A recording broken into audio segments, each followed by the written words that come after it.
I Thank you. remember you spoke about your song that you released last year. One of the first NFT song that was out there, right? What do you think about NFTs in this day and age? I'm glad you asked that. So it's about, it's about perspective. And I think if Yeah. you looked at NFTs as a thing that you could gamble at, like at the casino and, quick some, bucks around, then you were in Mm, it for the wrong reason.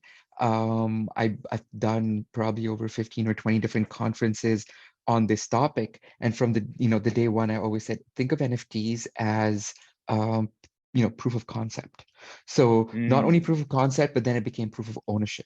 And then from proof of ownership, it's now become a way of identifying something, right? So airline tickets are now coming out as NFTs and you have tickets as NFTs. So more than what it is, it's what you can add value. So yes, a mm. bored ape may have lost value, but Yeah. what was the commodity that it was linked to? What was the utility that actually, what was the thing that came out with it? I mean, if you look at Starbucks, that's the biggest Mm, proof of how they converted everyone on their loyalty platform, right? mm, And they converted like I think around 27 million people, almost on seamlessly into onto their blockchain platform, and then said, hey, now all of this is like kind of these are NFTs that you can collect, and Disney with the same thing with collectibles. So it's about, I think, how you look at what NFTs are and what they can do, in mm. terms of benefiting, not just flipping for a few bucks. Right, right. And that's what people are so confused about. Right? They're not sure exactly what it is. They're so unsure of what an NFT actually is. They've got this misinformation all in the place. Do you have any sources that we can actually go to and get the correct information from? Like, just understand exactly what it is.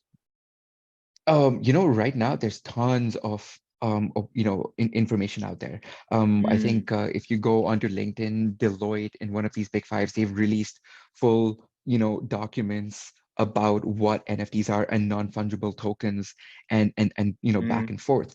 But also I would tell people and advise them to look at regulation, right? So when we did our first right. song Yeah. called Stardust, we did it setting it up with the securities in that sense, because the entire thing, once you give royalties, it's a security. And now Mm, all the legislation's coming behind that. So if someone's doing a one-off sale as a commodity, that's a different thing. Again, I would advise everyone to always go through the legal process of the country that you're living in, because there is a process and there are yeah, ways yeah. now to do it, because it's out there. I mean, I think as of last week, HSBC is trading in NFTs and crypto, I think to hold as well. Mm, But it's again, what you're looking at it and what it can do.